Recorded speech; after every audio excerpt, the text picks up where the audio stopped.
I want to talk about the last man standing from Dade's command or Dade's battle. And that man was Louis Fatio Pacheco. Uh, Usually, when we mention about survivors of Dade's battle, he's gotten overlooked a few times. So let's change that. So, in our commemoration of Black History Month, the one black soldier with Dade's command who was captured by the Seminoles and lived longer than any of the other three survivors from Dade's command. Let's get into it. So, as I was researching this, I found more cool stuff, which I always enjoy doing that. For example, that photo you see on the top of him, that's an actual photo of Lewis. It was like a parlor card. People had like calling cards, or they may have sold them to, as a source of income. So that's the only photograph we have of a surviving member of Dade's command, which is kind of neat because of the officers of Dade's command, there's only three that we have paintings of. Captain Fraser, Lieutenant Bassinger, and Lieutenant Mudge. We have no images of Major Dade. We don't know what he looked like. Uh, and we also have a photograph of Benjamin Alford, who was a lieutenant that started the March with Dade's command, but went back to Fort Brooke when Captain Gardner was joined by them. So let us begin. Oh, hold on. There we go. Okay, Louis Pacheco. He's most known for being with Dade's battle, and for a lot of times he was blamed for giving away the information to the Indians, but that was not true. For one thing, he did not start out with Dade's command. He actually left the next day. They sent back for a interpreter or guide, and and so they tagged Louis Pacheco and sent him out from Fort Brooke. So he did not start out with the command. How can he give him away when he doesn't even know that he was going with them? And also, everyone knew where Major Dade was going. Uh, he was going on the Fort King Road to Fort King. It was obvious. Nobody needed to give that away. So, and another thing, the Seminoles knew Major Dade's command was leaving. They were following them. They knew they were going before they left Fort Brooke. So Louis Pacheco didn't betray anyone. Uh, in the reenactment for many years, Pacheco has been portrayed by HL on the bomb photo. He's the guy on the right, in the white shirt on the horse. Does a great job.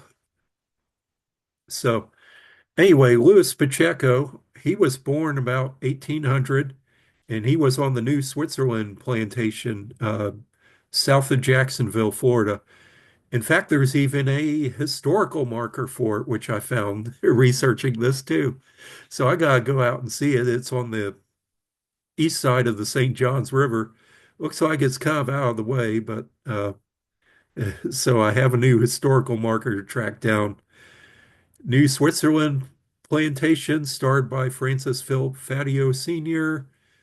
He died in 1811 during the Patriot War. Um, Pacheco was a slave, as the rest of his family on there. It was kind of unusual for the rest of the family to be together, but his father was a very valuable carpenter and boat builder. His parents were slaves and they were both from Africa. Lewis had a brother who had escaped and lived among the Indians for many years and came back and just really surprised Lewis that his brother spoke fluent uh, the language of the Seminoles, either the Miccosukee or the Muskogee.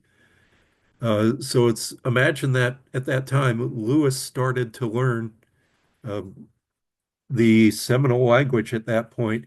He also spoke Spanish and French, and later in life he proved that. Some people doubted, Uh, but he proved that. So anyway, their plantation was burned during the Patriot War in 1811, 1812. Uh, when I guess in 1812 uh, or 1813, not long after Mr. Fatio had died. At that point, his son and Junior had taken up and treated Lewis very cruel. So at that point, Lewis escaped and lived several years among with the Indians down at the fishing rancheros around Charlotte Harbor, I believe, Sarasota, on the southwest Florida coast. He was recaptured about 12 years later, about 1825, brought to Fort Brooke, and he was owned by Colonel Brooke, who ran Fort Brooke for a while. When Colonel Brooke was transferred over and left, he sold Lewis to Duncan Clinch, General Clinch in Florida. General Clinch sold him down to I guess one of the Sarasota fishing rancheros, and that's where he was for a while. He's Duncan Clinch sold him, I guess, the trading post. Let's see, that was run by Antonio Pacheco. So that's where Louis Pacheco got his name. And so he was there for, about the next 10 years or whatever that. So Dade's battle happens. Dade's command gets to Fort Brooke. They're going to march up the Fort King Road, and we know the story about them getting wiped out. So they leave on December 23rd. The next day, um, Major Dade says that they need another interpreter or guide. Major Dade, he knew the Fort King Road. In fact, he had uh, worked as part of constructing the road 10 years earlier and would be killed on that road. So Lewis, he's sent up to Major Dade's command and joins them on their fateful march. Probably came up with Captain Gardner when Gardner joined them. So anyway, they're going along, and we know what happened to Dade's command. When they get to Bushnell, where we have Dade Battlefield Historic State Park, which been at the battle reenactment for the past 40 years since 1985, and the command was wiped out. And we know the story about that. Only three soldiers survived, all of them wounded badly. John Thomas, I think he uh, had an injured back, not too badly injured. Joseph Sprague, he hid in the pond, and Ransom Clark, who's the only one who gave the soldiers account, one of the soldiers' accounts. And Ransom Clark, of course, died 5 years later. So during the battle, when the firing started, Lewis was actually in the front with Major Dade. And so he jumped down in the palmettos, but he was soon captured and made prisoner under I guess, the village of Alligator, where he stayed a prisoner uh, for the Indians for a while, and eventually they uh, released him, let him be a free man because he was no danger to them, really. There was some apprehension among the Seminoles. They did not uh, they did not always trust the men of color who were with the whites. So just because you had dark skin did not mean you were allied to the Seminoles. So at first, Lewis felt that his life was threatened. But he survives and he eventually surrenders at Fort Peyton near St. Augustine in September 1837, which is 1 month before they captured Osceola, a mile from the location. I think I have another video of Fort Peyton. So Lewis, at that point, since he had surrendered, he was considered a prisoner of war, and he was shipped out to go to the West. He spent some time in New Orleans, where some of the plantation owners tried to claim him as one of their slaves. falsely, of course. He was never a slave of those either the Creek Indians or the plantation owners in New Orleans. So he went to Indian Territory out in what's today Oklahoma, the Seminole Nation. He was at Fort Gibson, where once again the Indian agent Marcellus Duval tried to sell him to slave owners, and Marcellus Duval actually spent a considerable amount of time trying to capture Louis Pacheco and send him back. At one point, he was captured, but I believe the officers at um, Fort Smith or wherever Louis Pacheco had gone to had him released. And then Louis Pacheco, he went down to uh, Texas at that point, and actually Marcellus Duval actually followed him there. It's still trying to enslave him. It's like, yeah, I guess he has something against him, or you know. Um, so anyway, after the Civil War, Lewis is emancipated and becomes a free man, and he registers to vote. Um, Also during that time, back up a little in the 1840s, the daughter or granddaughter of Antonio Pacheco is trying to be compensated for Lewis for losing him. Even has a bill in Congress. At first fails, then it's reintroduced about 4 years later, and finally it's passed Congress. But after a rousing speech by Congressman Joshua Giddings, it's opposed, and she is never compensated for Lewis. She was asking $1,000 for him. So that's kind of an interesting story. So Lewis, not just being who he was, became some kind of a celebrity among the abolitionists. And so in his he was in Texas for many years, registered. He registered under the name of Louis Fatio. I guess he didn't really care for the Pachecos on what they did for him, so he dropped the name. So when he registered to vote in, I believe it's 1867, he registered his name as Louis Fatio, and that's what his name would be for the rest of his life of the next 28 years.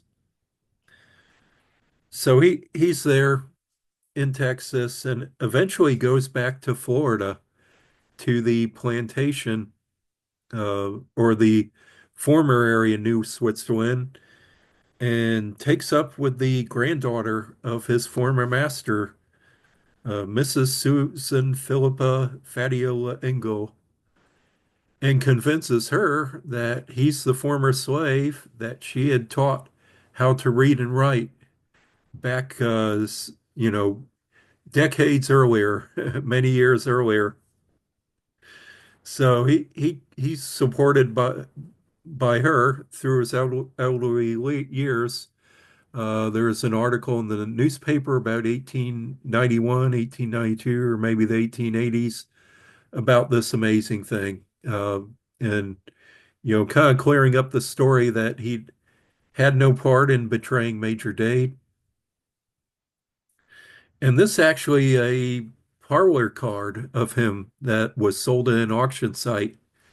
You can see it does look like the sketch from the Jacksonville Times Union newspaper. So I think that's really cool that we actually have a photograph of Louis Fatio, is what we'll call him, the last survivor of Dade's command. What an amazing story to learn about him. I wonder if he has any ancestors or I mean, any descendants that survive today.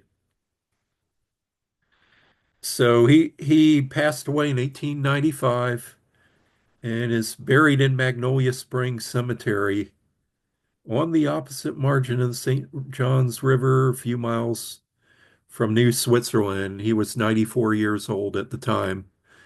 Lived a long life. The cemetery still exists, but I think there's no existing grave markers. I looked it up on Find a Grave and didn't, and it looks like it's one of those old unmarked cemeteries nowadays. So, there's no gravestone. So, anyway, that's the amazing story of Louis Fatio. The first thing we have of him that tells us story is the book by Frank Laumer, Dade's Last Command, printed in 1993. Dade's Last Command you can get through the Seminole War Foundation. And the Seminole War Foundation a few years ago also printed a small pamphlet. It's a pamphlet here about him. It's only about 20 pages long. About Louis Fatio is actually our first pamphlets among the Seminole War Foundation. And it's by Alcione Amos, who I think wrote about him for a dissertation that she had done. Uh, so that's pretty cool. And so that is the amazing life of Louis Fatio Pacheco, or Louis Fatio, as he was called later in life. So we could call him that. He's only Pacheco during Dade's battle, and he eventually drops that name. So I thank you for this amazing story of the last survivor of Dade's command.